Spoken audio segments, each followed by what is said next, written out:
Muy buenos días para aquel que me está viendo. Bien, en este tutorial vamos a explicar el proceso de la entrevista, mostrando las características, errores y algunas consideraciones, ¿no? El proceso de la entrevista tiene tres fases, las cuales son la fase inicial, la fase intermedia y la fase final.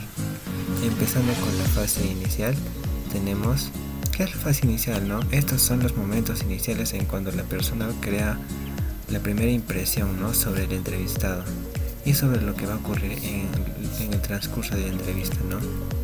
Para el cual nosotros vamos a explicar con algunas fases, el cual tenemos la primera fase, saludar al entrevistado, ¿no?, con un apretón de manos, ¿no? Para lo siguiente, presentarse, como punto número 2, presentarse comunicando el nombre completo, la profesión, ¿no? Y como punto número 3 tenemos invitar a que se siente. Como punto número 4 tenemos preguntarle a cómo prefiere que se le llame, ¿no?, al entrevistado. Como punto número 5 tenemos hacer alguna pregunta trivial para así poder romper el hielo, ¿no? Como punto número 6 tenemos explicar el objetivo de la entrevista, ¿no? Como punto número 7 tenemos especificar cómo se va a desarrollar la entrevista, el tipo de información que se va a recoger y la duración. Y como último punto tenemos la confidencialidad. Las consideraciones que debemos de tener, número 1 es que la fase inicial solo va a durar de 8 a 10 minutos, no pasarse de eso.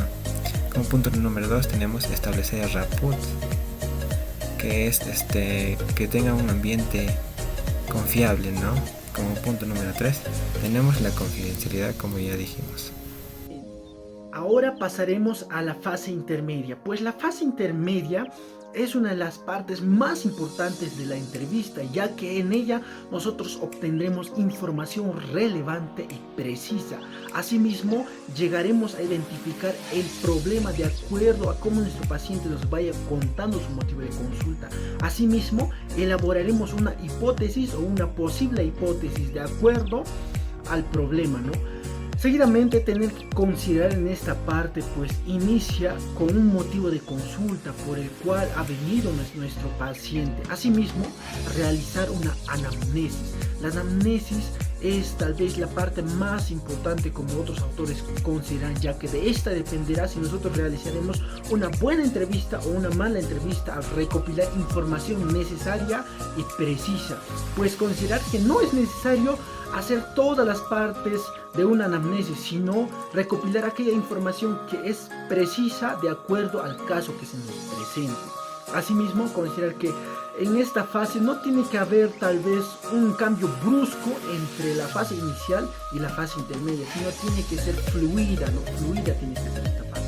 Asimismo, considerar que toda la fase dura aproximadamente 45 minutos. Después de la anamnesis, nosotros empezamos a conversar con nuestro paciente, para el cual nosotros tenemos que usar técnicas directivas y no directivas. Dentro de las técnicas directivas y no directivas, nosotros tenemos la paráfrasis, el reflejo, resumen, clarificación, preguntas, encuadre, afirmación de la capacidad, entre otras.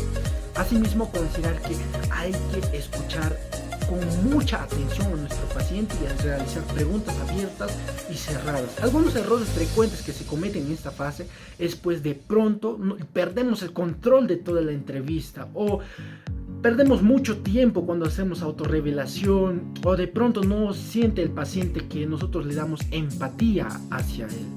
Bueno, pasando a la fase final. En la fase final tenemos que cumplir 4 objetivos principales, pues la fase final o la entrevista termina con un resumen, en el cual también nosotros aprovechamos para preparar a nuestro paciente para la siguiente entrevista. Asimismo, realizar la clarificación haciendo preguntas objetivas y no preguntas abiertas para que nuestro paciente se manifieste.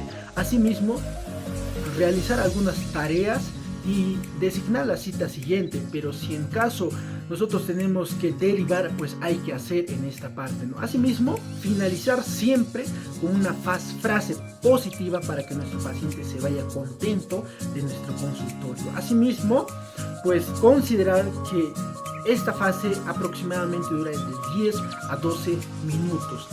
Algunos errores frecuentes que se cometen en esta fase es no tener flexibilidad tal vez con el tiempo, o de pronto con el paciente, o entre otras cosas. Eso sería todo. Muchas gracias.